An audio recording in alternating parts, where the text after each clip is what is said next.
This is HBR News number 418. Best Buy blown out. Andy No loses civil suit against Antifa.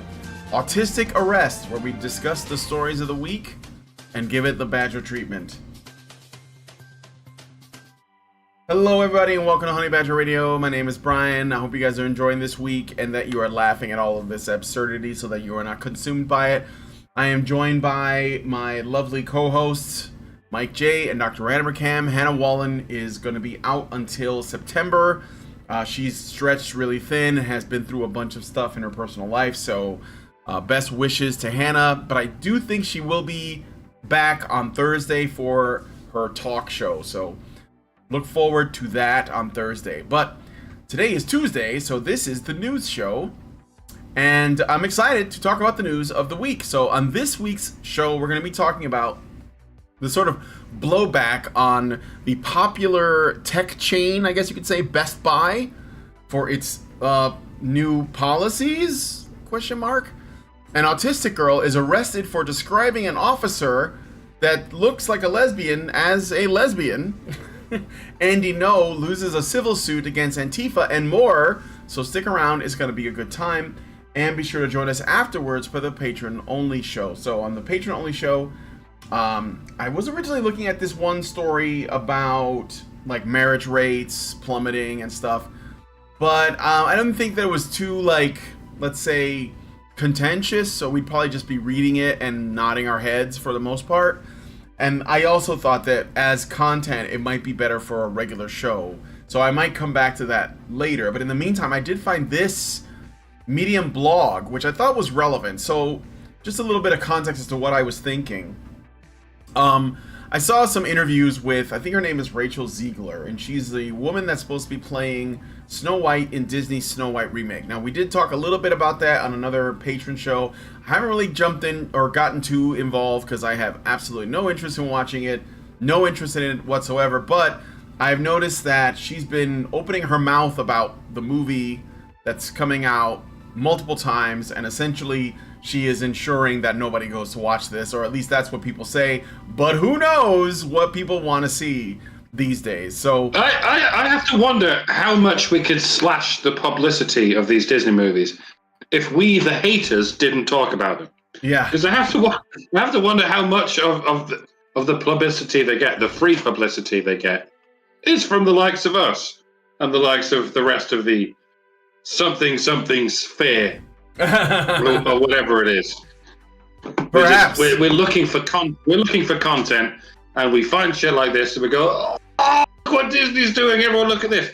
And I have to wonder how much of, like I say, the free publicity comes from us, and how effectively we could boycott them if we not only didn't watch the movies but didn't talk about them either. But you know. We got lives to live, we got jobs to do. we do have lives to live, and ultimately, like, I'm not, really. I don't think it's gonna make too big of a difference in the long run. At this point, it's already basically been all but confirmed that Disney's getting sold. Yeah, they have not been making any dimes for the longest time now. Yeah, I think Barbie was an anomaly, and I think they're either going to be going. Well, was Disney? Barbie's no. Barbie's not Barbie a Disney movie. Disney? No, it's not. No, but I'm saying, like, as a sort of like feminist film, it's an anomaly because the other Disney movies, like as Peter a movie Pan, that came out in 2023, it was an anomaly. Yes, exactly, it's an anomaly in that it made money. But when you look at the Peter Pan movie and all of the Star Wars stuff and the Marvel stuff, none of it's making money. Nobody's watching it. So I think that the only reason why Barbie was a success is because they lied in the marketing and because normie women were, like, totally down with the message. So consider that how much money YouTube is losing. For all the millions they make, for all the hundreds of millions that they make, they're losing more hundreds of millions, surely through having to host all of this content. All these billion hours of content. But it's in someone's financial interest to keep YouTube propped up, even though it's losing money. And it's been losing money for at least a decade. So some things are worth more than money. And you have to wonder if it's the same with Disney. They're losing money on their films, but they've got all kinds of revenue See, that's coming the in from problem, other though. places. They're losing money everywhere. The parks have not been doing very well. I don't know if you watch Clownfish TV, but they're more or less kind of, well, former Disney insiders.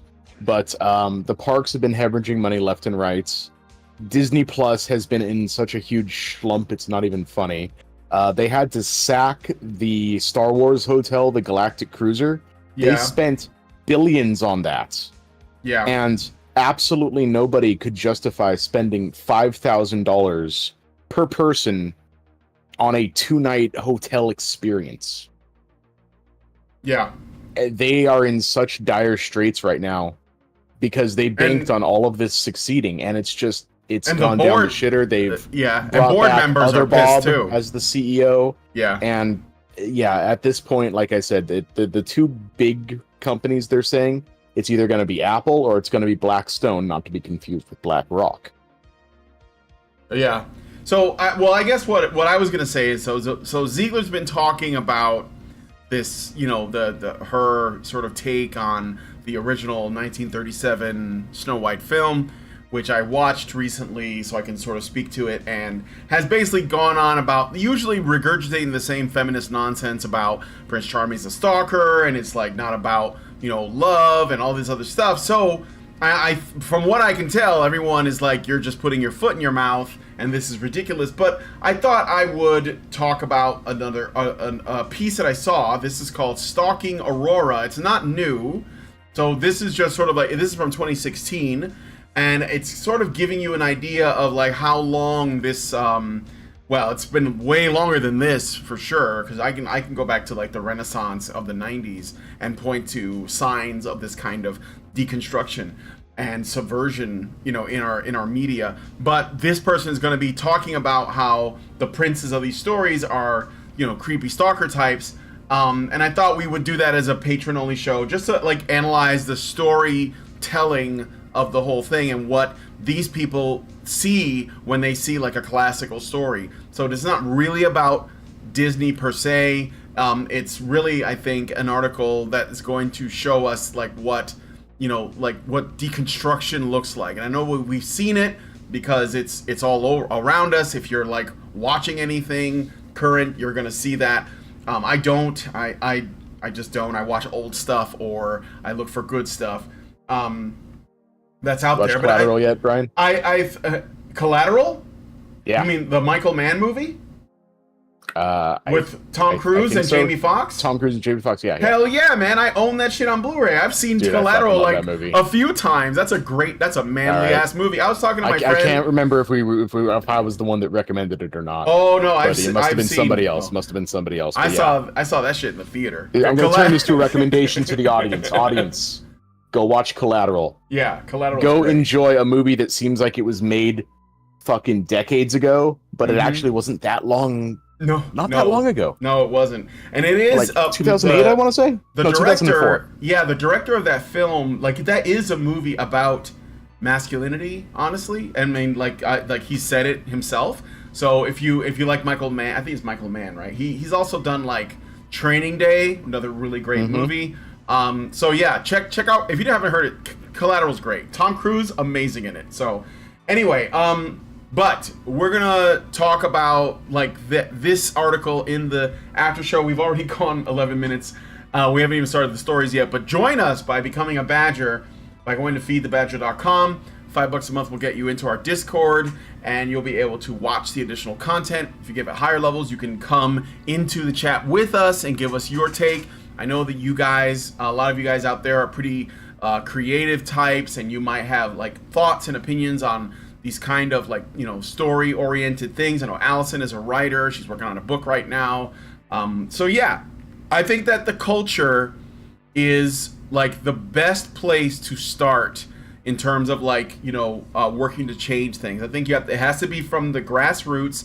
If you want it to last, it has to be from the bottom up, and culture is a very, very important part of that. So that's feedthebadger.com.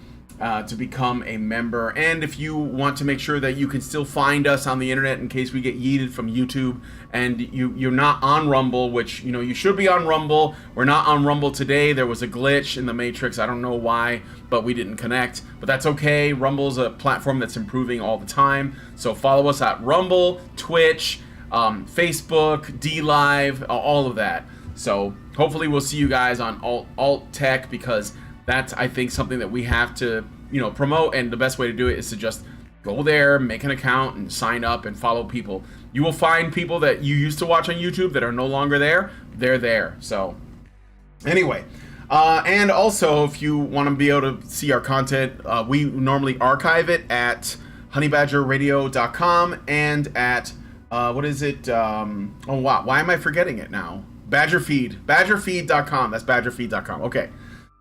Woo. I guess, but I didn't pick it as a story, Mike, but you did mention it. That song. Do you want to talk about that briefly? Touch on that song that guy did. I know I didn't do a write up or anything like that, but you know what I'm talking about. I got Richmond, north of Richmond. Yes, Richmond, north of Richmond. That's right. Yeah, there's not a lot to it. It's more the reaction than the thing itself. Very much similar to the Sound of Freedom, You got this guy. Highly, highly, highly recommend to go out there. Look up Oliver Anthony, and the song is Richmond, north of Richmond. Yeah. And he's this dude, just this guy. Well, he's a ginger for one, and he's a ginger, so that is a little bit anomalous. Gingers got pipes, man. Is it racist to say gingers got pipes? Because they do. I don't know what it is about gingers they can sing. Some gingers have soul. Much. Yeah, they don't have souls, but they have soul. Yes. Got soul, but I ain't a soldier. That's right. But yeah, no, this guy just absolutely came out of nowhere and just dropped this thing. Very, very minimal production value. He's got a good guitar, got a good mic, but like he's just out in the middle of nowhere with like his dogs, and he just belts out this just incredibly soulful song about just how everything is just kind of fucked right now, and how the people that are more or less absolute evil are in charge of everything, and how they're making life hell for everybody else. And how it's so hard out there to make a living right now. Let me pull up the lyrics. It's got great lyrics. Yeah. I've been selling my soul, working all day overtime hours for bullshit pay, so I can sit out here and waste my life away, drag back my home and drown my troubles away. Skipping down a little bit. Living in the new world with an old soul, these rich men north of Richmond. Lord knows they all just want to have total control. Want to know what you think, want to know what you do, and they don't think you know, but I know that you do, because your dollar ain't shit and it's taxed to no end because of the rich men north of Richmond. And if you haven't caught on already, Richmond is a city in Virginia. And you go a little north of Richmond in Virginia, and guess what you have? Washington, D.C. Exactly. Dang old Yankees. Yep. Yep. And it has a lot of social commentary as well. I wish politicians would look out for minors, and not just minors on an island somewhere. Yeah. That's chef's kiss right there. Lord knows we got folks in the street ain't got nothing to eat, and the obese milk and welfare. Well, God, if you're 5'3" and you're 300 pounds, taxes ought not to pay for your bags of fudge rounds. Young men are putting themselves 6 feet in the ground because all this damn country does is keep on kicking them down. That was the part that jumped out at me, was he recognized what's going on with men. And I mean, obviously he's focused on the U.S., but I think it's men basically everywhere, especially in the West. Well, yeah, it's definitely We'll forgive him talking about rich men north of Richmond, because that was obviously just a play on words. Yeah. Go ahead, Mike. But yeah, it's it's definitely an American-centric personality, but he's an American-centric type of guy. And Yeah. again, the story doesn't here seem to really be the song itself, doesn't seem to be the guy himself. It's the reaction, and there's just so many people trying to bury this guy. I've been seeing like people just shouting up and down, jumping up and down on Twitter, like, well, if you go to this guy's YouTube channel and you look onto his likes and you go from like 7 years ago and you look at videos he liked at one point, there's a 9/11 conspiracy theory video that says something about the Jews. Therefore he's anti-Semitic, canceled. Yeah, they are. Of course, they're going to do that, though. Of course, that like. But the response has been just so over the top in certain circles, in certain places, and certain message boards, forums, shall we say. I'm seeing like threads created about this guy like every other minute. They're trying to bury this dude, all because he was just one guy that came out there, threw together some thought-provoking lyrics, got himself a halfway decent hobo setup with a pretty nice looking guitar and a couple very nice looking dogs. He's got some good looking dogs. He's a dog lover. I don't know guitars, but it did look nice. I bet Mike has. Have you seen the guitar? Yeah, I don't understand brands, or I don't understand. Well, it's not like a normal looking guitar. I think it's what you might call a steel guitar. Yeah, it's one of those things that doesn't have one big hole in the middle. It's got lots of holes all over it. So Yeah. Get just that sort of tinnier sound. Yeah. Oh, okay. So it gives it a different sound. I see that. I didn't know that. But this dude's like been blowing up. He's already got a lot of like bigwigs in the industry saying like, dude, you got a great sound. We'd absolutely love to have you come into the studio, lay that track down, lay some other stuff you got down. Yeah. And it's gonna be neat to see where this guy's career goes. Yeah, and it's just interesting. And it's just yet another thing, just encapsulating the culture of the here and now, that maybe certain people, certain businesses, certain corporations, certain media and culture producers, maybe they don't want that side of the culture being talked about. Oh, of course not. Maybe they're not so hyped to hear these minority voices being loud. I have to say though, I was a little bit cynical that this might have been a psyop. I know. I hate to even say it because I don't like the idea that could be the case, but I was a bit cynical. But like, then I saw how much trouble he was getting in. That's how you usually know. How the media treats him. And, are they promoting this or are they burying it? Yeah, exactly. Like, and they're trying to bury it. So, we'll see. I mean, all I will say is sometimes these things, hopefully happen organically. And the fact that I think it did so well has something to say about what, the silent majority feels. And I think that is like kind of encouraging. And I hope more people do stuff like that. We need more of this sort of cultural stuff. I mean, when you thought it was bad when, the media came after the anti-child trafficking movie, that should have been the red flag right off the bat. Well, I thought we were all for that. But no. So yeah, I think Random McCann wanted to say something too. I'm looking forward to seeing the musical video responses to this song. You can do that, if you hear a song on the internet that you find politically cringe in some way, you can do a video response. You can take like a couple of their bars and then you can interrupt and sing a couple of bars of your own to sort of weigh in on what you think they're talking about. I do this, folks. For those of you. I was gonna say, I feel like you know something about that.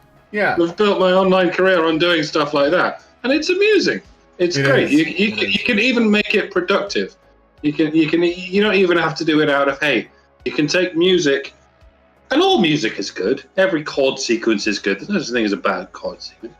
And you can respond to a good song that you like that has lyrics you don't like, with the same good song but with lyrics you do like. I haven't seen any of that as of yet.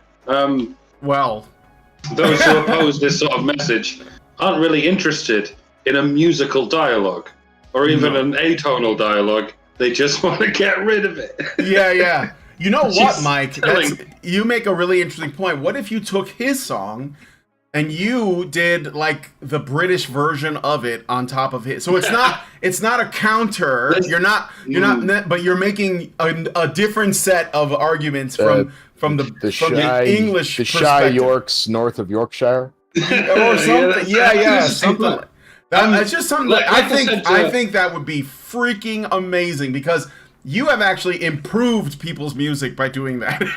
like especially what was that guy's name? The one that made the Anita Sarkeesian song, you know? You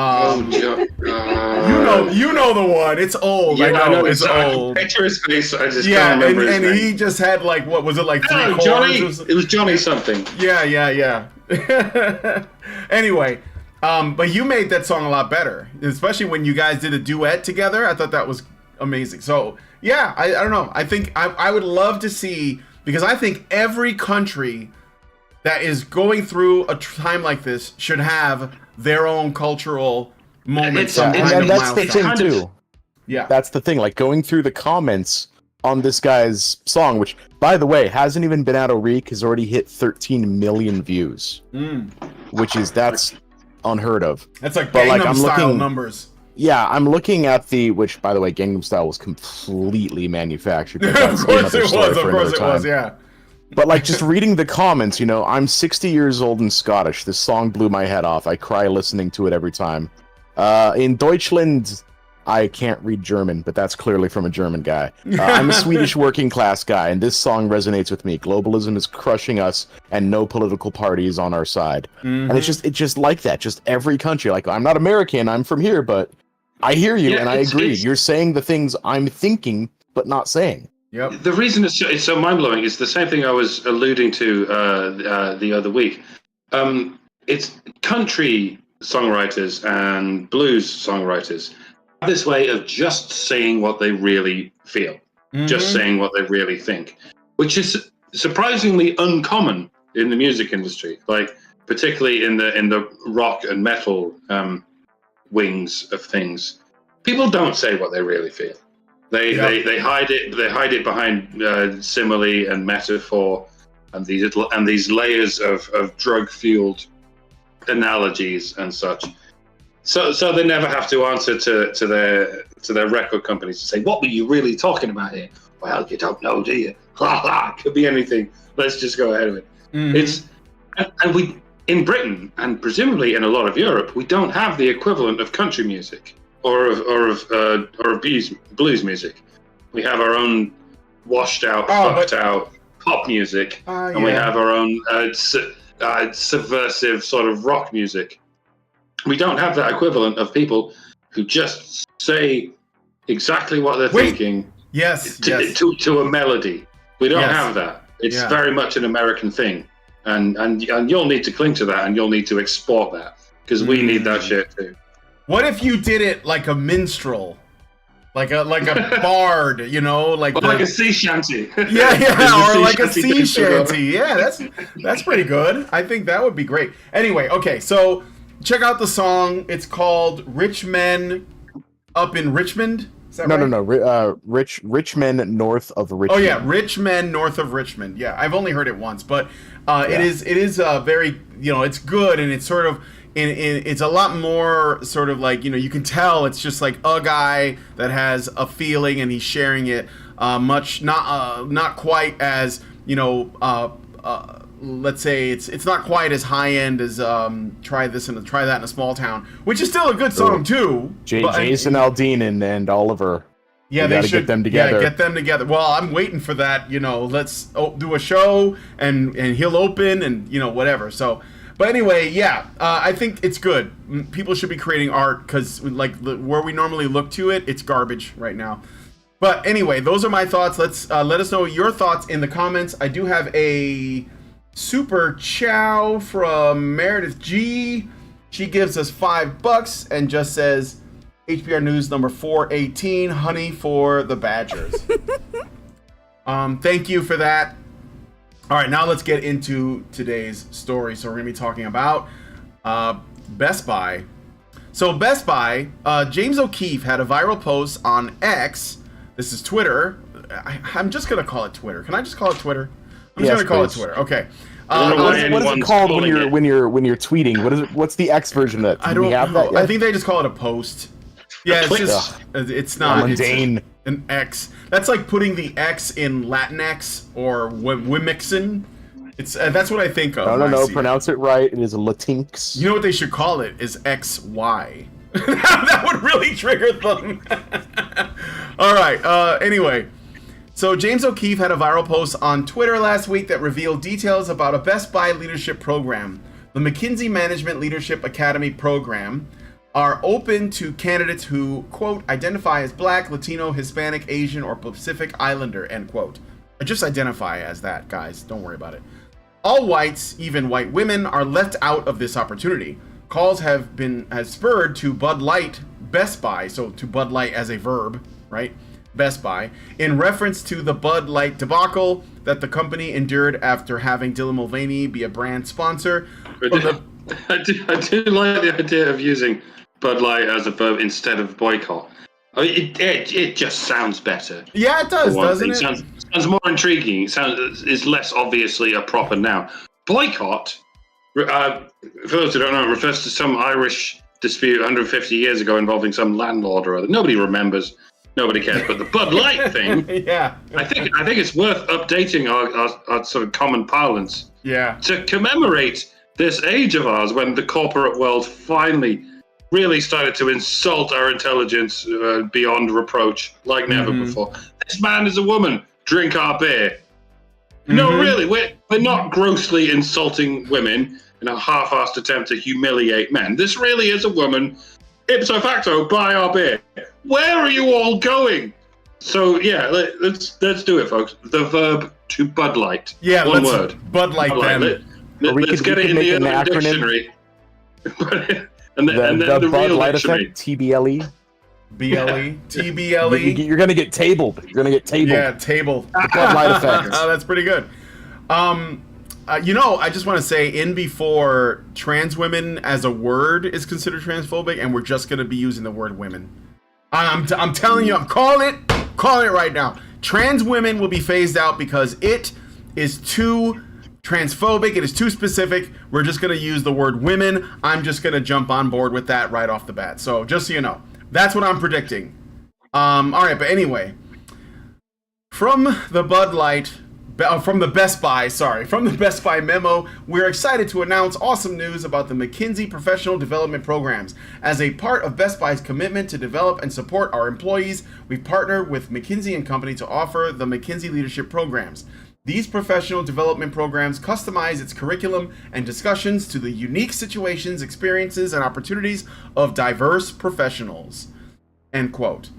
Georgia Vahua said on Best Buy's website that, quote, our main focus through the collaboration of the cohorts is to create a space where everyone feels valued and included. In addition to the core leadership and management skills that are learned, each cohort also provides a strong networking opportunity for its members that lasts long after the program ends, end quote.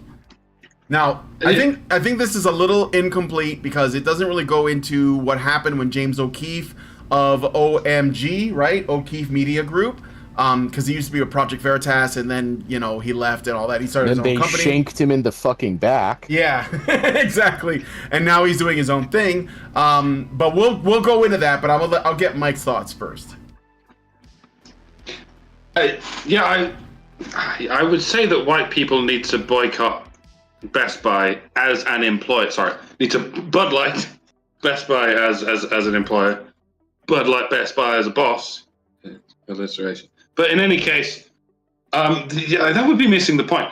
Because Best Buy have already indicated that they don't even want white people as employees, except as perhaps dogs' bodies for life. In this case, the Bud Lighting needs to come from the aforementioned blacks, Latinos, Hispanics, Asians, and Pacific Islanders. No mention of Native Americans or Australian Aborigines, by the way. Oof. Sorry, guys. You also cannot participate. I guess they're white. In the reactionary Bud Lightification, since it turns out you're not wanted either. A good, hard, effective Bud lighting in the heart of the corporate beast only works if it's conducted by the protected classes, or the classes that anyone is pretending to give a shit about. Yeah. So if you're African, Asian, specifically South European, or you're from some tiny island in the middle of the Pacific, then no matter how desperate for a job you might be, you need to hold your hand up and say, no, I'm not going to pander to an employer that is only going to pander to me because of my race. If I'm not getting in on my merit and my merit alone, then this isn't even a real job. It's a daycare center for identitarian invalids. Eat my balls. Mm-hmm. I'm an adult, and I'm not interested in standing around aimlessly in your diversity vivarium, nibbling on handouts while your corporate bosses point at me and go, ooh, so exotic. We have quite the zoo now, don't we? Let us pat each other on the backs for getting absolutely nothing fucking done. Yep. A strange game, to be sure. The only way to win is not to play. Yes. You know, there's something really interesting about Not to play is called to Bud Light. To table. So let us Bud Light together, friends. Feels good, man. I'll drink to that. I'm gonna be real. The only reason I even stepped foot into a Best Buy, I think, in the past decade, was because what I'm coming from. Well, I'm what I'm hearing from now, not what I'm speaking through. But my headset, I've been a very big proponent of the Logitech G430. Some of you may know it as the Tyler One headset if you are so inclined to watch that streamer. But it's been the one headset I've liked. I'm very peculiar about my audio. Everything else just doesn't sound loud enough. Yeah. And I looked it up, and I guess like the sound pressure or the drivers are a certain size on this. And there's one thing that sucks about these headsets. Shit build quality. Absolute shit build quality. Mm-hmm. And they've got a lot of stress points, and it's made out of the chintziest plastic. Yeah. But through the power of a 2-year warranty, I've been coasting on that for about a decade now. Mm. And every time it breaks, I just slam it on the counter and be like, give me another one. And then I say, yeah, $5 more for another 2-year warranty. I did have to switch to the Logitech G432s, but aside from that, they're almost identical. I just use the old dongle, and I've got a new, like, actual big boy streamer microphone now, so it's a lot better than the headset one, I'll tell you that much. Yeah. But that's the only reason I've seen to set foot into a Best Buy. And every other time I've interacted with Best Buy, it's always been like, and I hate to trade one devil for the other, but it's like, I could be getting exactly what I need for probably $10 less on Amazon. Mm-hmm. And every time, you try to find a sales associate to help you, they're just trying to upcharge you. Mm-hmm. I remember, like, having to really politely, like, sit there and be like, yeah, sure. You know what I miss? That's crazy, bro.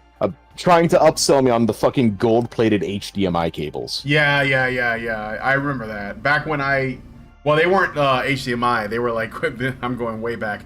The audio-video cables, they had the ones with the gold plugs on them. RCMA cables. Yeah, the RCMA cables. Yeah, and they would be like, "Oh, these are higher quality. You're gonna get a much better picture." Bro, the sound, it's gonna be like this many more decibels higher. Blah blah. No, fucking no. Yeah.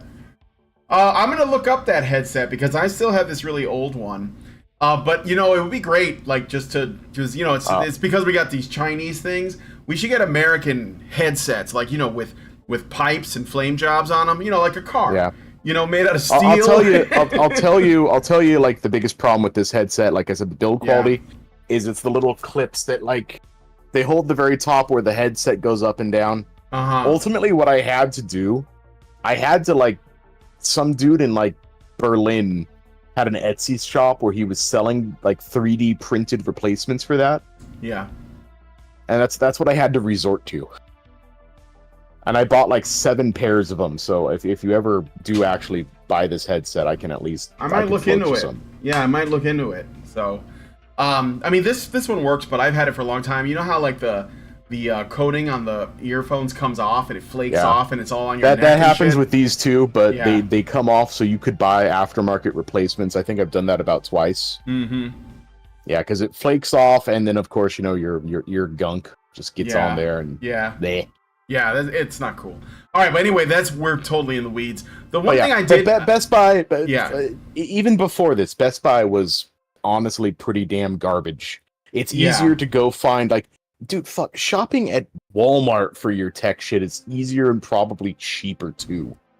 yeah, like in Roanoke, there's a mall with a Walmart, a Best Buy, and a Staples all next to each other, and I Yeah. can get computer stuff at all three. So I usually go to Walmart first. Ultimately, the final boss of tech shit is if you have like an actually good dedicated place next to you. Yeah, Like, one of the things I miss about living in California, it was kind of out of the way, but we had two places, Micro Center and Fry's Electronics. I was gonna mention Fry's and Micro Center. Fry's, Yes, not so many around anymore, sadly. COVID really did a number on a lot of those specialty places. Yeah, But, well, and when I say COVID, I mean the bullshit response to COVID, not the actual yeah, thing people itself. weren't dying in the aisles. Exactly. um, But yeah, those places, those are the real places to go to if you want actual enthusiast crap, just not, the 3 graphics cards they have up on the display and the overpriced Razer keyboards. I say this totally unironically while using a Razer Black Widow.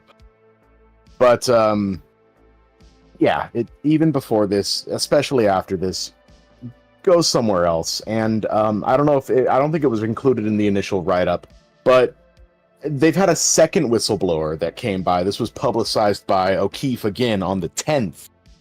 mm-hmm.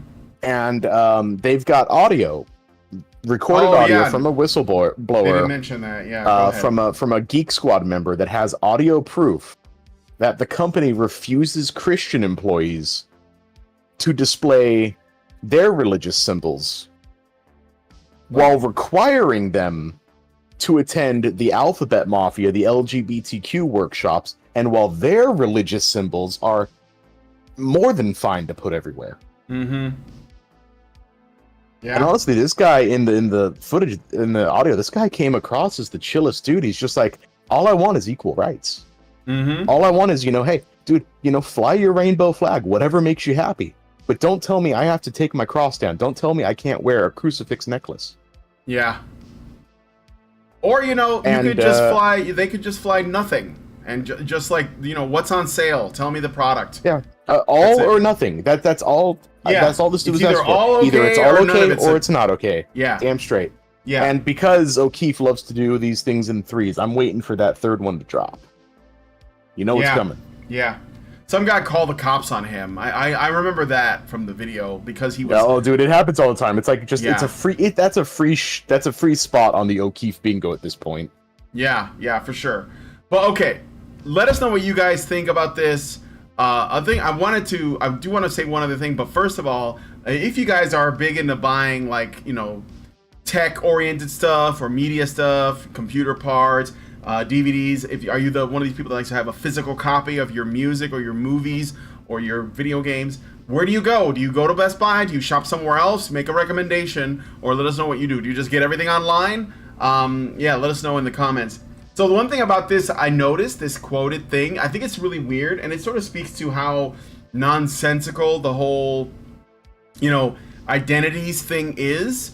They say this is open to candidates who identify as Black, Latino, Hispanic, Asian, or Pacific Islander. Okay, wait a minute. Latino and Hispanic.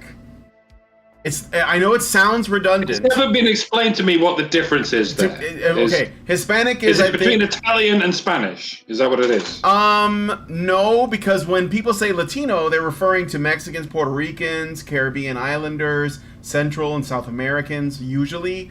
Hispanic could include the Spanish, but I think that they're basically most of the time they're used interchangeably.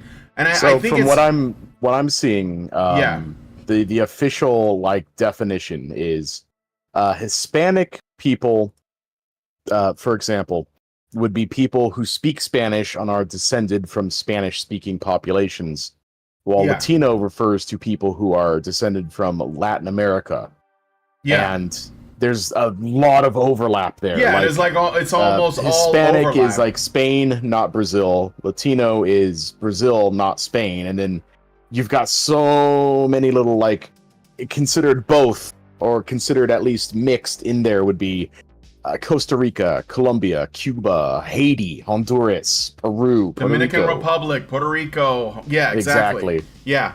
And so it's almost like kind of a meaningless distinction in my These opinion. are all colonial peoples, right? Yeah. Well, the thing is that like if you really know your, like genetic history, like the original there are Aboriginals that predate the what we call American Indians or natives of the Americas.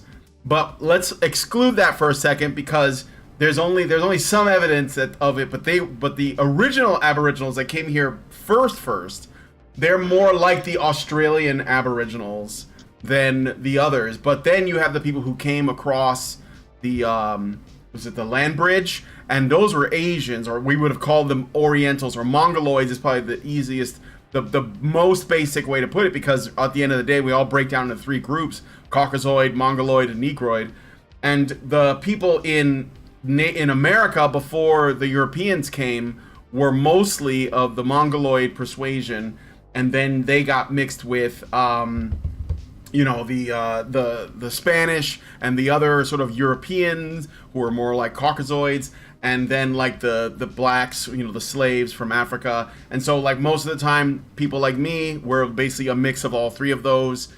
So it's kind of a meaningless distinction in my opinion, like, and that's why it drives me up the wall when they use words like black, which is just not specific enough, or white, which is even less specific, but then they'll throw in Latino and they think they've gotten more specific, or Asian, which again doesn't say much because India you can't be less specific than Asian. Yeah, I know. It's crazy because people in Russia and people in India are technically Asian, but they don't look like Orientals, which is what they're referring to. And even amongst Oriental populations, there's a lot of variety, right? The Chinese, the Filipinos, the Thai, the Japanese, the Korean. It's just, I hate the way that they categorize things because they oversimplify, because it doesn't fit neatly, and they really want to do that. They really want to be able to put people in boxes, and it just doesn't work. I mean, there's just too much going on, and our history, only makes things more complex. I mean, what's going to happen when everybody is just beige? They're just going to find ways to differentiate between the light beige and the dark beige and the reddish beige. It's pointless. And of course, it's designed to divide people. Like, that's why they do it. So, of course, it doesn't really have much value outside of that. So anyway, I just think, as a Puerto Rican, I don't even like to say Latino, I'm annoyed by this because it's like they're trying to get me to be like, oh, I'm seen, but I'm just annoyed. Just, I'm American, goddammit. Maybe that's how we should do it. Like, people in, like, if I just said... Wasn't that a quote from either Eastwood or Rogers? That there are no hyphenated Americans. Yeah, there's just You're Americans. just American. Yeah, personally, that's just me. I don't, I wouldn't go to France and tell a French guy that he's basically the same as like a guy in Poland. They're just not the same. Like there's or like one of those, what do they call the people? There's like the Sami. They're like, they live like really far north. It's kind of like where the Santa Claus thing comes from. They're white though, but they're not like other white people or groups that these people would call white. I don't like it. To me, Mike is an Englishman that is currently in the States, and Mike J is an American, and I'm an American, and that's it. I think it's the easiest way, but what do I know? I don't benefit from dividing people. Nationalism is bad. You can't define yourself by your nation. Oh yeah, you have to define yourself by your race. Yeah, because nothing bad happens from defining yourself by your race. Yeah. Also, turns out that was Theodore Roosevelt. It was Roosevelt. There is no room in this country for hyphenated Americans. Wow. See, what was bad about the Nazis wasn't that they were racist, it's that they were nationalists. Mm-hmm. Oh yeah, that had to be it. What the Nazis have in common with the woke is their obsession with race. Mm-hmm. What the Nazis do not have in common with the woke was their obsession with nationality. And that's where the crossover is and where the divide is. Yeah. But I mean, if you had to be either nationalist or racist, you'd go with nationalist, wouldn't you? Even those who declare that racism is the worst thing ever, they would still rather hyper focus on race than even consider national pride. Mm-hmm. Mm-hmm. Yeah.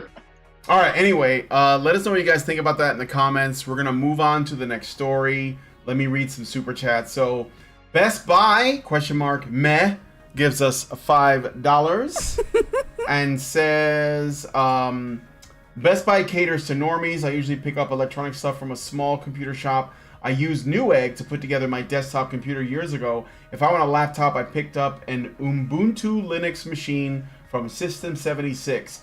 I have used Amazon for computer parts, but usually as a last resort. Thank you. Is System 76 like a website, or is that like a chain of stores? We need to bring back the brick and mortar stores. In my System 76, it's a website. I think they specialize in Linux. Oh, okay, cool. Okay. But let's move on to the next story. Thank you for the super chow. And yeah, we're going to be talking about autistic teenage girls, I guess. Mike J, if you could. Why, certainly, Brian. So, West Yorkshire, UK police have arrested an autistic 16-year-old girl after they allege that she made a homophobic remark at one of their officers. The police allege that, quote, from 12:12 on Monday, August 7, police received calls from a family member of a 16-year-old girl who was reportedly intoxicated and putting herself at risk in Leeds city centre. Officers attended at about 1 a.m. and drove the teenager to her home so she could be appropriately looked after, end quotes. It is after returning home that one of the officers heard the allegedly homophobic remark, which reportedly was that a, quote, a female officer looked like her lesbian nana, end quote. Nana means grandmother, for those who don't know. It doesn't mean an Indian kind of bread. This was decided by the police to be a homophobia incident, and the girl was to be arrested. The girl, who was in obvious distress, retreated to a recess under the stairs in her house and began self-harming while her mother pleaded with the police to not arrest her. But despite this, no less than a half-dozen police officers still dragged the girl away. However, she was eventually released on bail. Now, before we get into anything, this is one of those situations where we need to be sure to start the argument where it starts and not at some arbitrary point of tertiary controversy that's only going to distract us and give these clown soldiers far more concessions than they deserve. The fact that the suspect in question is aged 16 does not matter. The fact that she is autistic does not matter. The fact that she is a she does not matter. The fact that what she allegedly said does not even constitute any kind of hatred or any kind of phobia, even that does not matter. What matters is that someone was arrested in their own home for saying something. End of story. If someone is in their own home, beyond earshot of anyone who is not in their home with them, then I don't care if it's a sober, healthy, neurotypical 45-year-old man who's pointing directly at a police officer and yelling, "You're a fat, ugly twat, you smell like beans, and I don't like the color of your skin." Then the police officer's only reaction should be, "Okay, sir, thank you for your input. You may have insulted me, but you have not committed any crimes or even presented any disturbances to the peace. And so, as such, I have no truck with you or your family. It would be a waste of police time and an abuse of police power if I continue to harass you in your own fucking home. Please have a nice day. And when you turn around, and then you turn around, you climb into your rainbow-painted squad car with the dildo-shaped hood ornaments, and you fuck off home. All right? Well, you fuck off back to the police station. And then your superior officer will ask you, well, Karen, it's gold star time. You know how it works. We've got arrest quotas to meet. And your upward mobility in this industry depends on how many arrests you've successfully commissioned for any conceivable reason. So, did you make any arrests today? And when you are asked that, Karen, what you're going to do is you're going to hold your head up high and say, no, Sarge, I did not. I arrested nobody. I did encounter some belligerent people, but that's not a crime, Sarge. What kind of nightmare police state would this be if we were able to arrest people just for being belligerent? Sorry, Sarge, but I'm not going to ruin innocent people's lives to get a gold star on my report and perhaps a better shot at a promotion to a cushy office job. What I'm going to do is I'm going to come into work tomorrow as per usual, and I'm actually going to try and keep my community safe from criminals. Criminals who actually genuinely pose a threat to innocent citizens. Even though it is very difficult to track down thieves, even though it's dangerous to engage with violent felons. Nevertheless, I'm going to make that effort, and I'm going to take those risks, because that is what a police officer is supposed to do. What I'm not going to do, Sarge, is just log into Twitter, stumble across some random edgelord saying state unapproved things, and then find their IP address, invade their home at midnight, and arrest them in their pajamas, just so I can find the easiest, most cowardly way to get that arrest, to get that gold star on my report. Because I'm not a hyper cunt, Sarge. I'm not here to be a hyper cunt. I'm here to protect and serve. That's what we do here, right? Right? In case you can't tell, I'm being sarcastic. You stink. You are a buck-toothed, senile old mummy with bony girl arms, and you smell like an elephant's butt. And you know what? You do look like a lesbian grandma. And you do smell of fish. Booey. Message ends. One of the things I read, it was, I do not have the source or the actual statistic in front of me, and that's on me. But I can say I do remember that it was at the very least a higher than 50% number that the majority of these hate crime incidents, these homophobic incidents, transphobic incidents, are mostly directed against the police. So it's the police hearing something, overhearing something, and saying, well, I think I just got offended by what you said. Hands behind your back, get on the ground, here are the handcuffs, we're going downtown.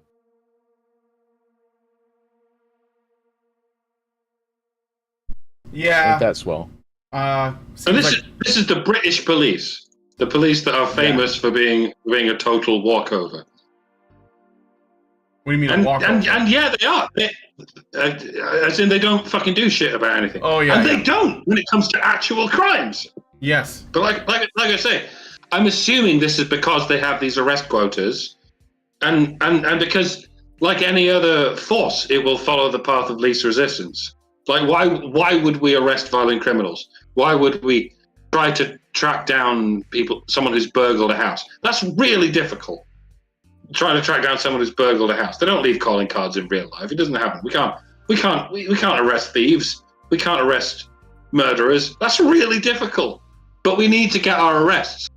But check it out.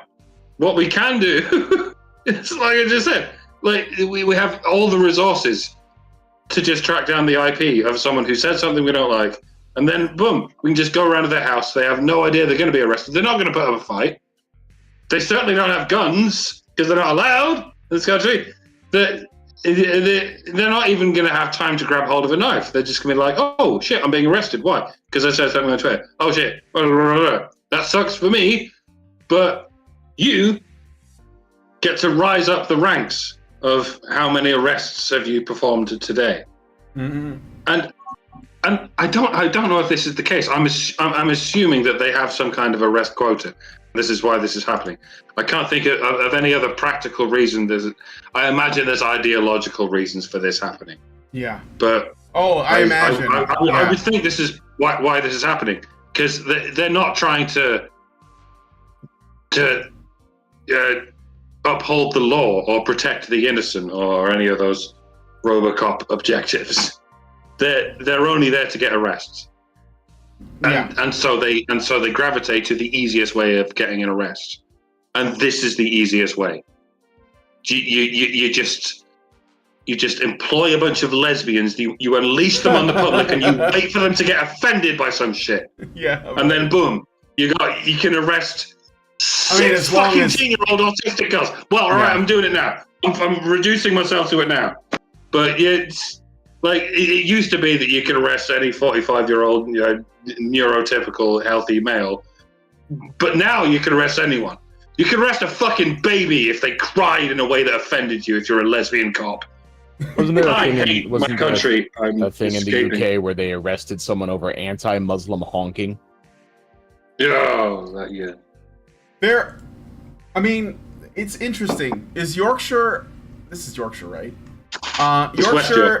West Yorkshire. Is that a big? Yorkshire's a very big place. Yeah, I was gonna say, is that a big city? Because it's funny because I sometimes wonder if this stuff isn't done, if it doesn't happen on purpose to make people hate cops. And I'm not saying that these cops are part of some act, but in the United States, okay, there's a lot of anti-cop sentiment. Part of it's from George Floyd and the riots and like the Black Lives Matter crowd, and part of it is from the COVID stuff and like the kinds of things that were enforced, by the state through the police. And I see this also kind of happening in the UK, where the cops are going after people for really pathetic, petty things and ignoring serious things like, Rotherham rape gangs and stabbings and terrorist acts, basically, and all kinds of other stuff. And it's really lopsided. And what's funny is that on the one hand, there's people who are very, very like anti-cop, like we shouldn't have them, defund the police, get rid of all of it. But then when you look at what's happening in cities like Chicago, where my family is, New York, Boston, where I also have family, Seattle, Portland, San Francisco, the crime is through the roof. Why? Because there's no cops. The cops are defunded, they're spread very thin. The man who died on the subway died because the cops wouldn't be able to get there within like at least 15 minutes, which means that he ended up dying while, Iron Fist was trying to restrain him. I'm sorry, I can't remember the guy's name, but he looks like Iron Fist. And so that only further makes things worse, and it's because the crime is so high. So when people like, and if you guys don't watch Actual Justice Warrior, I suggest you do. Sean Fitzgerald does a lot of really good research into criminal statistics and stuff, and he's basically like, we need to throw people in jail, we need to get on the actual crimes. And they have these DAs that are very light and they're soft on crime, and these guys get a slap on the wrist in Chicago, they get let out right away, and then they go on to murder people. And then there are people who are like, we should do something about that, but not cops. It's like, don't you see what's happening? Like, I agree that this was a ridiculous situation that should never have happened, but that does not mean that we don't need police, because obviously people can't police themselves. So we need something, because you're either gonna no longer, arrest an autistic girl for calling someone a lesbian, which I agree with everything that Mike said 100%, okay? I'm not backing down on that at all. That is ridiculous, should not happen. But at the same time, I don't think it's contradictory to say that our society needs police doing the right things. And so, like, there should be a question about that. There should be a discussion, because crime in cities, which also, by the fucking way, have the strictest gun laws, or it's the UK where there's just, like, flat out illegal everywhere, and that only feeds the predators. So, like, what's the solution to that? What's the solution to that? Again, people should be able to police themselves, but we don't live in a society where that can be the case. We just don't. People are not able to fend for themselves. The government restricts their ability to do so, and the criminals thrive, and then you go against the cops. The only institution that could possibly protect us, and yeah, a lot of them are doing the wrong shit. I get it, but that doesn't mean that they're useless. So, I guess square that circle is all I will say. What do you propose? What is the solution? Tell me in the comments. Okay, I'm done. All right, we're going to move on. And look, if we could have a whole city of Kyle Rittenhouses protecting people's homes and businesses, I'm fucking for it. But we got to pass those laws. So, no super chows and no super chats. So we're going to move on to the next story. I think this one's my favorite. We're going to talk about Andy No. Speaking of the justice system being absolute shit, I don't have like a thumbnail for this. I only found this YouTube video. I'll have a thumbnail for you, Christensen, but we're gonna have to do it on the fly, and it's gonna be at a specific time. So just get ready with Google. Get ready with Google. I'll get ready with Google. And I'm sorry, I'm gonna do this in advance, audience. I apologize in advance, but no spoilers. Let's just do this. Get into it. So, the absolute clown show of a trial where Portland-based citizen journalist and reporter Andy No, much love Andy, love your work, attempted to get some semblance of justice for one of the many times he was viciously targeted and attacked. The trial has ended. The civil suit specifically references the instance in 2021 when No was recognized while reporting undercover on a group of Antifa. By the way, this was a civil suit because it was absolutely impossible to get a criminal trial together in Portland. You don't do that against Antifa. It doesn't happen. Mm-hmm. So well, they're fighting fascism, so all bets are off, right? I mean, when you're fighting fascism. No was then reportedly assaulted after being recognized and chased into a local hotel while the rabid crowd screamed at hotel staff to surrender No to them. No was eventually able to get away, suffering injury and loss of property as a result. Suing those responsible was not easy, as several of them simply never showed up to court. And others, at least one other, seems to have changed identities and even gender to, and this is just alleged, to avoid prosecution. However, 2 defendants did show up to trial, where they were accused of helping and enabling the Antifa mob to stalk, injure, and rob Andy No. These 2 individuals are Elizabeth Richter and John Hacker. Now, Brian, I would like you to pull up a picture. Just Google search Antifa John Hacker, spelled exactly how it sounds, and just have that up there for the rest of the segment. I'll wait. You never look at Antifa mugshots. I've done it on acid. The damage is permanent. Oh, this would give you the worst trip. Antifa mugshots are like staring into the abyss that is anti-human. I've seen not just this guy. non-human, but the opposite of human. He's like never a character. Look at Antifa mugshots. Yes. Don't do it. You're doing it, aren't you? No. No, I'm doing it. It's like have you ever seen RoboCop when the guy gets toxic waste spilled on him and he's like, there we go. Leave that up for just the rest of the stream. Yeah. You are now face to face with the prominent online Antifa doxer who's made it his personal mission to dox and name all right-wing extremists operating in Antifa spaces, John Hacker.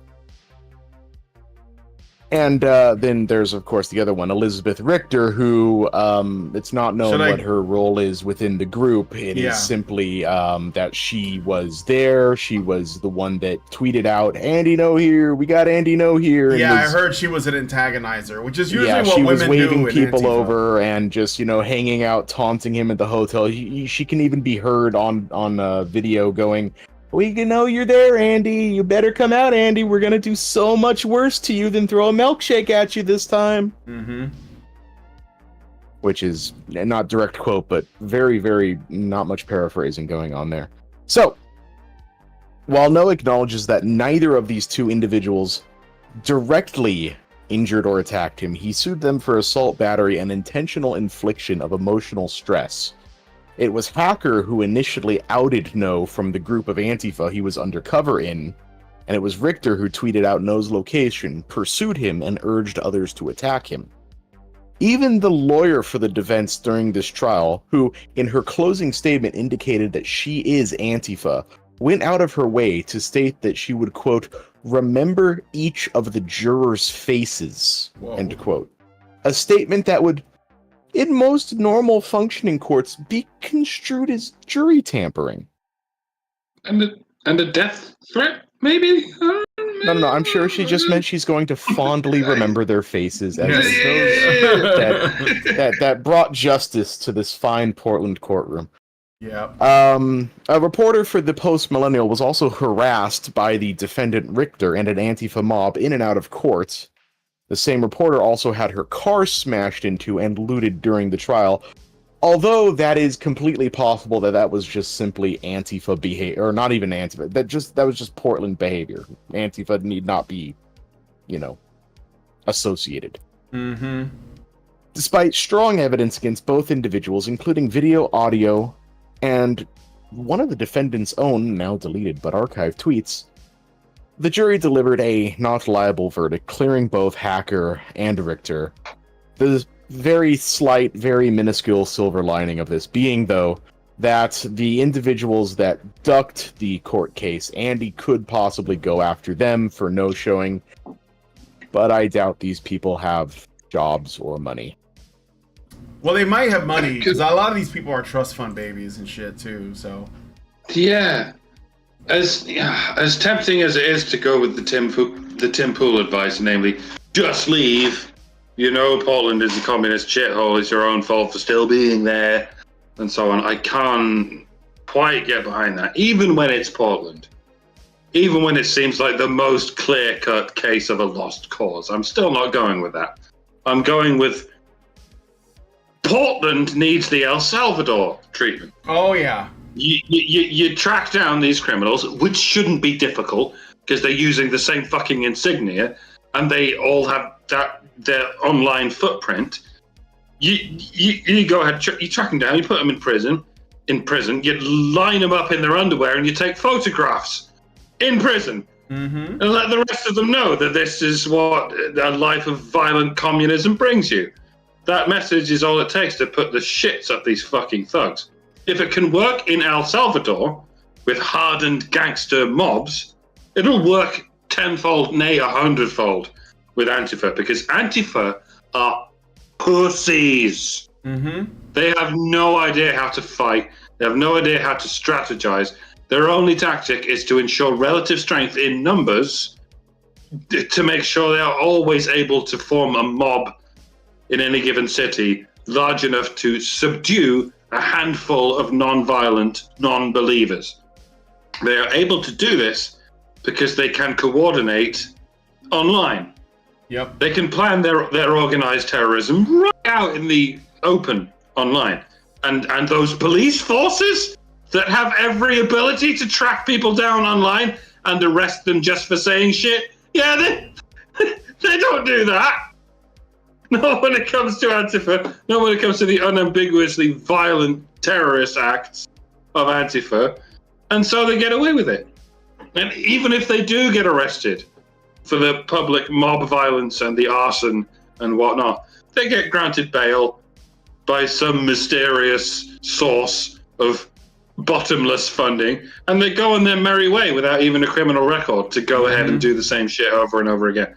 These people are not skilled fighters. They are not brave warriors. They're not intellectuals. They're not even activists. They are bully children. They are small, yappy dogs. The only reason they're so self-assured is because they have lived sheltered, pampered, privileged lives in which the path before them has been cleared of all obstacles at all times. No one ever makes an example of them for the rest of them to see. So that's what needs to happen in Portland. Someone who's rich enough to have their own private security needs to run for office on the ticket of, I will line these Antifa bastards up against the wall of a prison courtyard, and then I will cut the camera and leave the rest of it to your imagination. And Antifa is clearly and plainly a terrorist organization. And if I see any of you in the street, you're getting bum rushed into the chokey and strung upside down with cheese wire for the rest of your wasted life. Is that clear? End quote. Run on that. Whether you're Democrat or Republican, run on that, and you'll hear the voices of the otherwise silent majority. You'll hear just how sick they are of this cult of weaponized adult toddlers. The police aren't going to help you. They're all terrified shills paid off by Soros. The judges aren't going to help you. They're all terrified shills paid off by Soros. You need to take this to the people. Yep. You need to help them realize that they are the majority. They are the families and the small businesses and the blue-collar workers who keep everything running. And they don't have to answer to these mobs of useful idiots. You can vote for someone who's actually going to arrest criminals. Even in the event of those criminals being state-sponsored communists. Dare I say, especially in the event of them being state-sponsored communists. Of course, I could be wrong. It is conceivable to say that Portland has indeed fallen to the woke mob, and it's fallen and it cannot get up. If it's true of anywhere, if it's true of anywhere, it's true of Portland, Oregon. Yeah, they are, because I'm seeing a lot of confusion in the chat. What we have on screen right now is the Antifa doxer known as John Hacker. He was the one involved in the Antino civil suit trial along with Elizabeth Richter. This is publicly available information, people. John Hacker, spelled just how it sounds. You can Google this. It's free. And yeah, I mean, like, people are asking about his face. He is a burn victim. He was related. Burned in some sort of unrelated accident, but this is the guy. This is the dude. It's the same guy.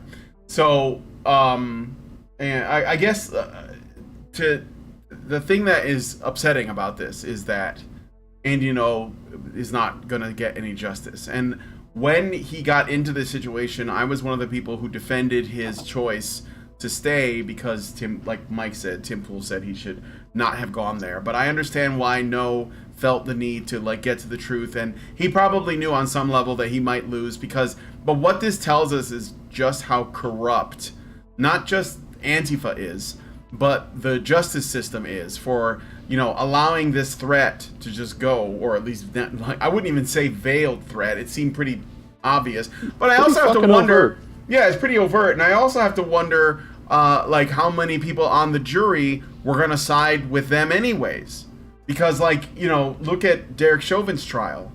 I mean, it was a unanimous guilty of second-degree murder or some crazy charge, and they even got recently the tubby Asian cop, who he was doing was holding the crowd back. I think they got him for another 5 years, 10 years, something like that. Yeah, so again, maybe some people like to see the pigs go to jail, but if the justice system doesn't work, then we're all fucked. It doesn't matter, right? So I think that this is a bad sign. I think this is it's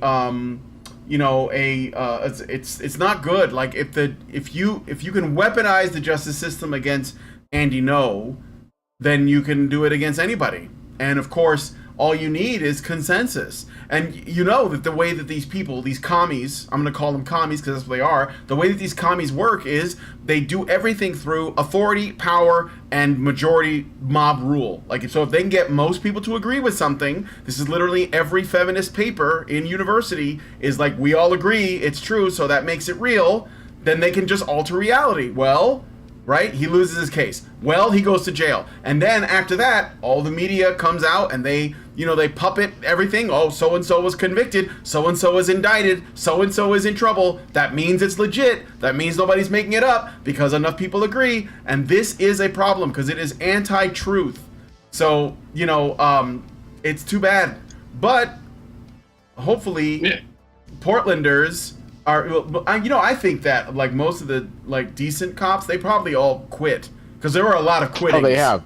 Yeah, they've been bleeding. Yeah. They've been bleeding. I forget the retention. That's the word. Yeah. For the longest time now, and the people that they're getting in, it's like, even though it's like, yeah, you know, weed is decriminalized there at a local level, it's still at a federal level, and they have to turn away so many people. Yeah. Because of like, oh yeah, sorry man, you can't be like testing positive for meth. Yeah, and so like, you know, the when you do that, then it just, again, it just, you have to wonder if that's not on purpose. Because if the only people left are the corrupt ones, or the ones that are okay with corruption, then you're gonna get more corruption. So, you know, go ahead. Yeah. So if we can call Portland the sort of canary in the coal mine, it does seem that canary suffocated to death at least 30 years ago. So, yeah, despite everything I already said, don't forget that moving away is still an option. If you can't afford it, make it your life's work to afford it. Never mind raising money for your children's college fund in Washington. Raise the money to leave Portland. Leave Washington altogether. You will do your children more favors than any university enrollment possibly could.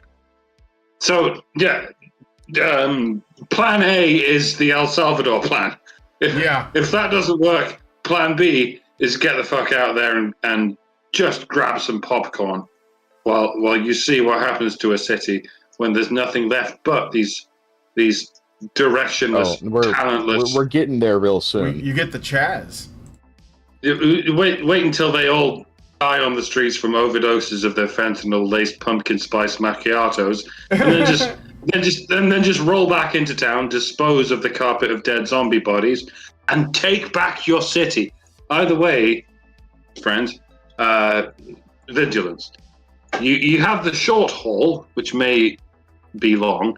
You have the long haul, which may be even longer, but you must have vigilance and patience. You must work towards doing something about it at your own pace. And above all, don't fear Antifa, for they are not fearsome. They are pathetic. You should have contempt for them. You should have resentment, but you must not fear them, because fear... Be aware of Antifa. Yeah. Yes, but don't fear them, because fear is their currency. They're made that and, you know, currency, the actual dollars that surround them and insulate them wherever they go. You'll never get through to them, not the Antifa people themselves, but you can make sure that they will never get through to you or your loved ones. So have no fear.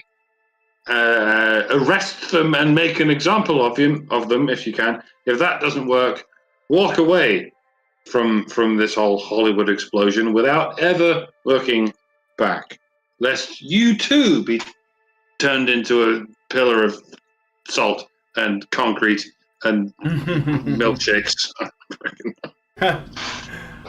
All right, well, let us know what you guys think about this in the comments. I'm going to read out some super chows that we got and a super chat, and then we will move on to the next story, or the last story.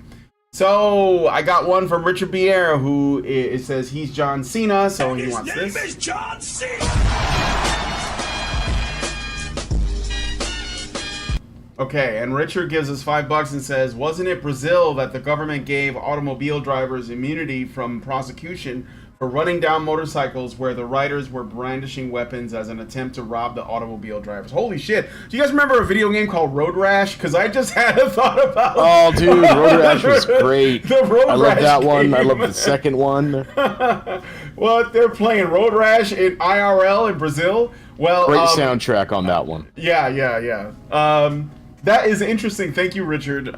It's really funny to me. So, okay. Thank you for that. Yeah, Road Rash IRL. I'm down. Based Andy No gives us $5. Thank you, sir.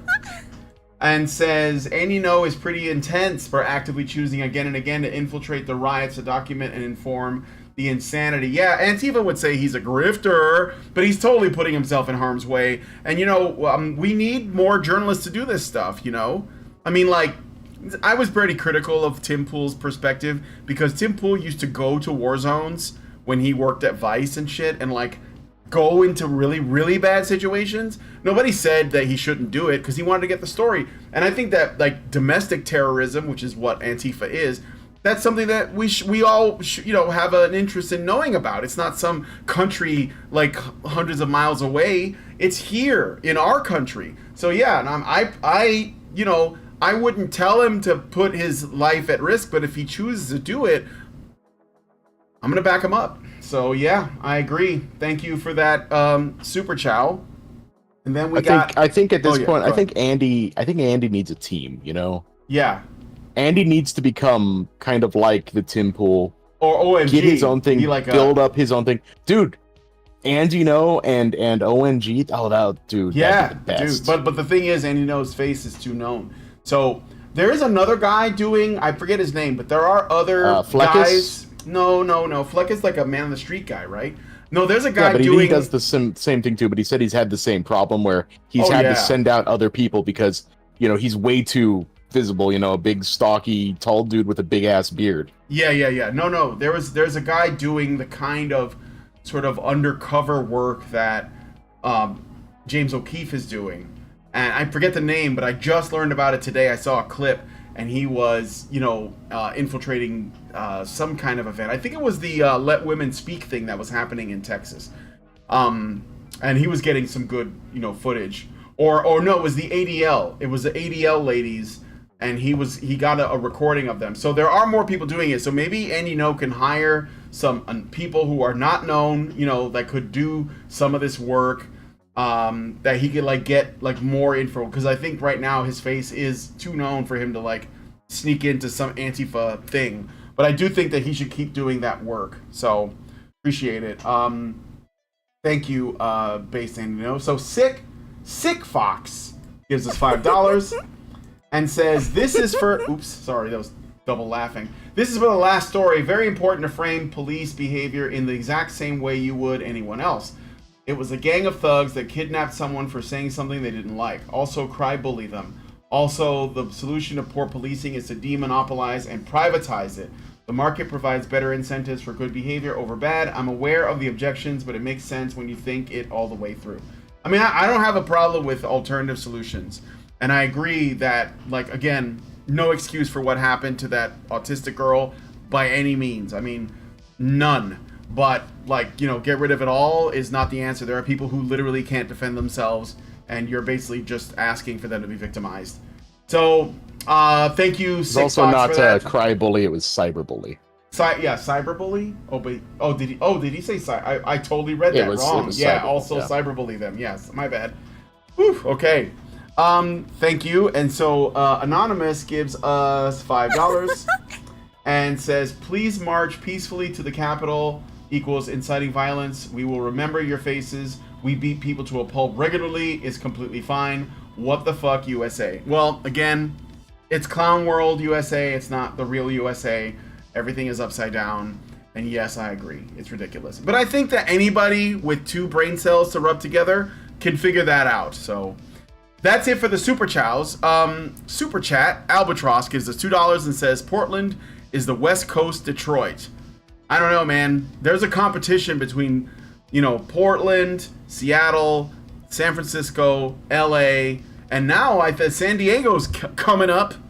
I've seen some shit on that, but they're still a ways behind. There's a lot. I like how they all have their own distinct flavor of absolute degeneracy. Yeah, right. It's like Portland, they'll beat you within an inch of your life, steal your stuff, defame you, destroy your property.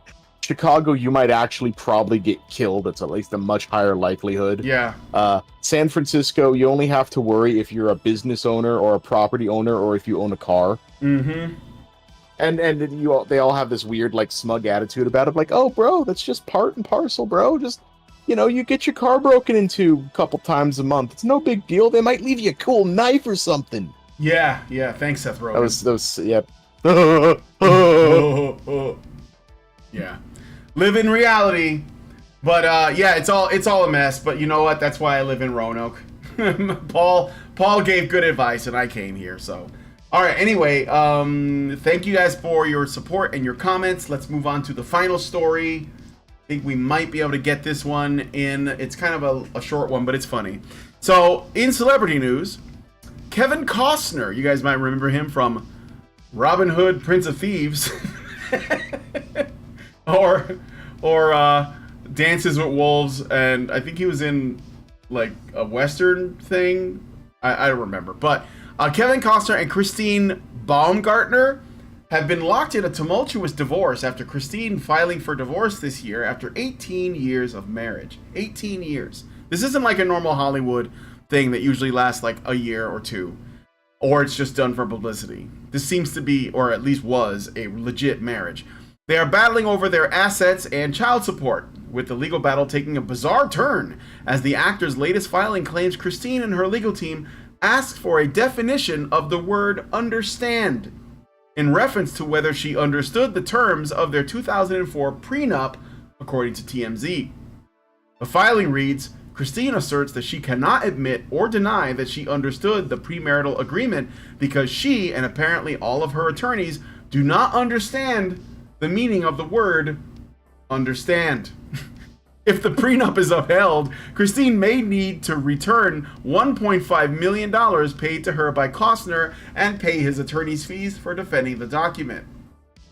Costner has claimed that his ex refused to leave their mansion despite giving her $1.45 million for a new residence, while Christine alleging the actor was trying to make her and her 3 children, Caden, 16, Hayes, 14, and Grace, 13, homeless. Christine, a handbag designer, has recently moved into a new $35,000 a month rental, $35,000 a month rental in Santa Barbara, California. She claims she has not used the money given to her by Costner to better contest the prenup's validity. From the Daily Mail, sources told thedailymail.com that Christine fears the performer is out for revenge against her after she filed for divorce and will have police escort her out of their Santa Barbara home. He wants to humiliate her, a close friend of Christine said. This isn't about the house. It's about making Christine's life a living hell for actually going through with the divorce. Christine said she wouldn't be surprised if Kevin had her escorted off the property by police. The friend says it was Christine who wanted to make this transition as peaceful as possible for the sake of the children. Kevin has done the complete opposite. He's not thinking about the kids, how traumatizing this is. Think of the children. The couple's prenuptial agreement from 2004 requires her to leave the property if they should separate, while giving her access to a $1.2 million fund to find a new house.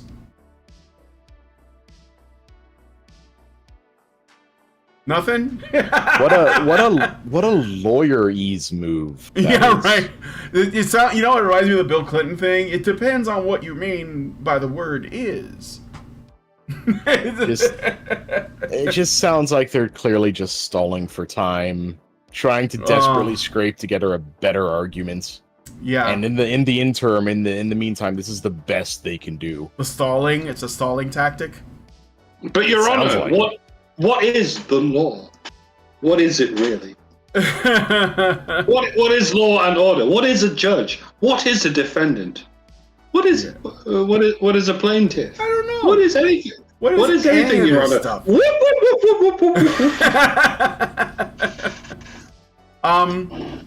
Well, okay, so this is ongoing. She might win. I'm not kidding. Like, I mean, they're already telling this, you know, this whole story about how, you know, Costner is trying to put her through hell, and he's like punishing her for, I guess, divorcing him or something. I don't know who initiated. I don't think it says. Maybe nobody's come out with this, but they are fighting over child support and assets. My guess is she wants to maintain her lifestyle, hence the $35,000 a month rental. Oh my God, with the plebs in the rental apartment. What kind of apartment costs $35,000 a month? I want to know. How many rooms? Like, what is that? Is that a house? Is that a rental mansion? Can you rent a mansion? I mean, 35,000 in L.A. Well, Santa You Barbara. gotta think about that. Or Santa Barbara. I mean, that's still pretty bad. Yeah. That might actually just be a 2-bedroom. Right. with all the money printing we've been doing. Yeah, it's probably right. Look at 35 grand in London. That'll buy you a dog kennel. Yeah, but at least you can turn that around, you know, maybe like start a little business or something. I don't know, a kennel business. But yeah, so just a really funny lawyerese thing to do. I don't know if you guys have ever encountered anything like that or have known people who have gone into these weird sort of like legalese things, but I hope I never do. It all sounds awful. yeah, same here. But I mean, I guess I'll never have enough assets for that to be a problem. So I guess there's a silver lining in everything. And yeah, I mean, she doesn't have to live on whatever beachfront fucking property she's at or whatever it is. But she doesn't have to live in, I don't know, California. She doesn't want to live in squalor, though. You know, that's usually the argument, right? Like with go be a fucking minor baron in Montana. Yeah, you know, Montana's beautiful, though. Yeah, it is. Yeah, it's a very... Actually, no. Actually, don't go to Montana. You don't deserve Montana, woman. No, go to like Wyoming. I understand it's flat as fuck. Go to Vermont. Yeah, move next to Bernie Sanders. Hey, and the ocean is there too. It's close. So, go to the ocean. Yeah, just walk into the ocean. International waters. You can do whatever you like. Go into the sea. All right. Get into the ocean. Anyway, move to Portland, Seattle, LA. I hear property prices are going way down there. Yeah, right. There you go. Buy a whole abandoned shopping mall. Yep. And there's so much diversity.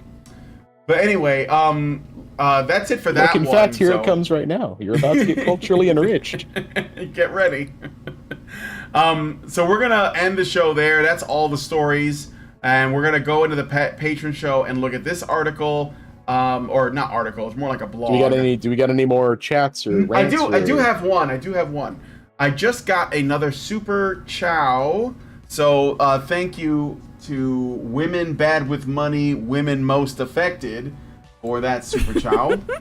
And they say for $5, what is it with these women paying incredibly high rentals? I recall Heard paid $50,000 a month for some rental, and here we had this person paying $35,000 a month. Well, this woman would be paying $50 a month too if she was in Aquaman, but she designs bags, so basically she's a plebe.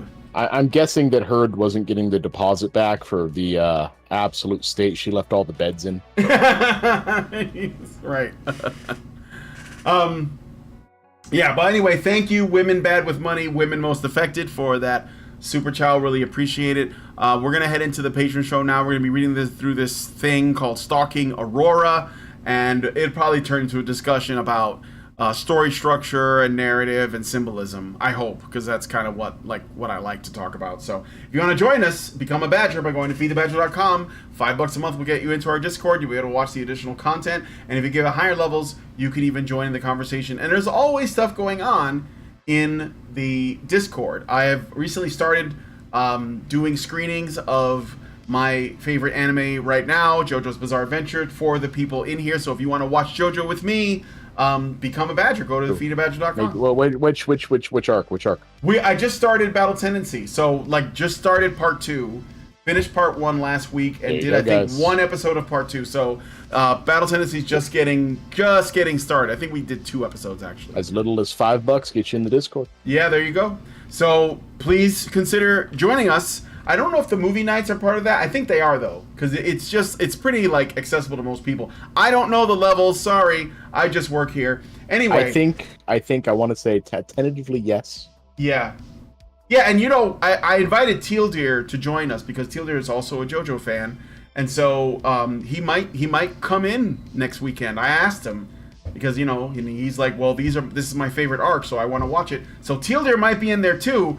So yeah, please consider. Look at that value. Look at that. Yeah, value. look you at don't that. Get that anywhere else. You don't get that anywhere else. Teal Deer is one of the best YouTubers that doesn't do YouTube, but also of those who do YouTube. He's one of the best. So, he's more of a rumbler these days. yeah, he's a rumbler, a bitch shooter. I think mostly, yeah, he's got a lot on Rumble. So, but anyway, this is what I mean when I say you got to go to Rumble, because a lot of people that you used to watch are no longer on YouTube. They're on Rumble now. If you're sitting around going, whatever happened to? They're probably on Rumble. Yeah, or BitChute. Rumble or BitChute. Yep, computing forever. Rumble or BitChute. My boy Dave Cullen. Anyway, so we're gonna wrap this up here. Thanks so much for coming on. If you guys like this video, please smash like, subscribe if you're not already subscribed, hit the bell for notifications, leave us a comment, let us know what you guys think about what we discussed on the show today, and please, please, please share this video, because sharing is caring. You can find links to all the stories in the description. I look forward to your comments. Thank you guys so much for coming on today's episode of HBR News, and we will talk to you all in the next video. Men's rights activists are machines, dude. Okay? They are literal machines. They are talking point machines. They are impossible to fucking deal with, especially if you have like a couple dudes who have good memory on top of that too. Holy shit, you're fucked.